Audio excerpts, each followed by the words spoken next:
In this video, I will show with you step by step how to cancel Zeely AI subscription.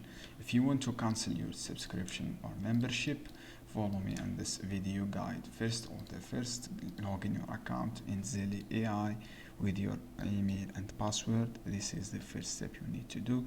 After logging your accounts, go to your profile icon from here, this section.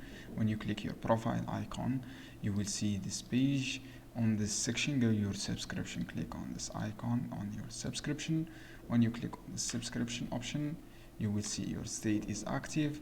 Click on manage your subscription here. When you click manage subscription, you click on cancel subscription. From this section, just click cancel here. This is how you can do just 2 steps: cancel and then your subscription being cancelled successfully without any problem. So friends, this is how you can do. Access your account, go to subscription here, and then click on manage your subscription. After that, click cancel. I hope this guide helpful for you. Don't forget, give like and give share this